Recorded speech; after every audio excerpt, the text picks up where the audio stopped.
નવા માણસે સમાજને, સોસાયટીને, દુનિયાને કહી દીધું bye bye.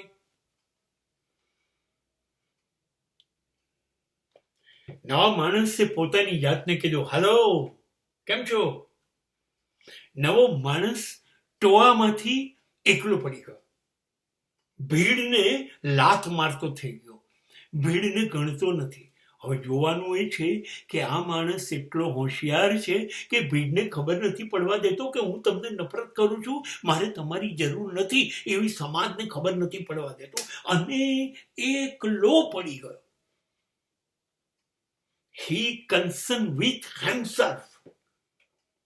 He is detached with the society. And at the same time, he will attach himself.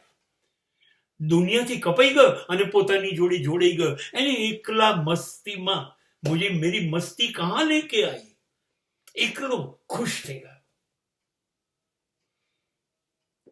આ માણસ એકલો થઈ ગયો. હા,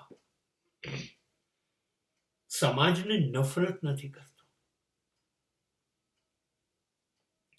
પોતાની એકલતાને પ્રેમ કરે છે. સમજી ગયો કે મારું શરીર જ મારું નથી રહેવાનું, એને દફનાવશે કાં તો બાળી જશે, તો પછી બીજા બધા શરીર મારા કેવી રીતે હોઈ શકે? ચેતી ગયો, એને સંબંધોની વાસ્તવિકતા ખબર પડી ગઈ. પણ નવો માણસ અદ્ભુત છે એ રીતે કે લોકોને ખબર નથી પડવા દેતો કે મને ખબર પડી ગઈ તમે લોકો નકામા છો. એ ત્યાં જ રહે છે, એમની વચ્ચે મા બાપ, પત્ની પતિ, બાળકો, ભાઈ બહેન, મિત્રોની વચ્ચે જ રહે છે.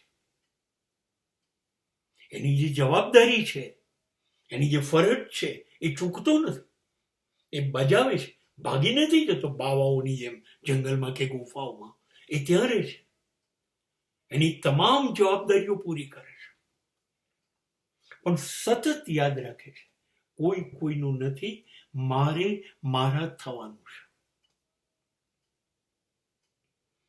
આ હિસાબે નવો માણસ પરમ સ્વાર્થી છે. પરમ સ્વાર્થી એટલે એને ખબર પડી ગઈ મારું કોઈ નથી, મારો હું જ છું,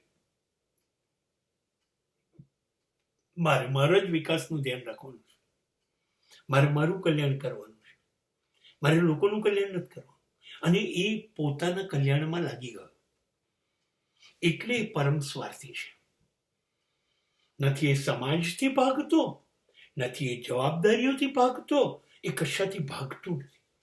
એ બધાની સાથે ઊભો રહે છે, પોતાની ફરજ પૂરી કરે છે અને કોઈને ખબર નથી પડવા દેતો. એને પોતાના વિકાસમાં એ કોઈ સમાધાન નથી કરતો. સમાજને નફરત નહીં કરે, અને પોતાની એકલતાને બેસુમાર પ્રેમ કરશે. આ નવો માનવી, નવો માણસ.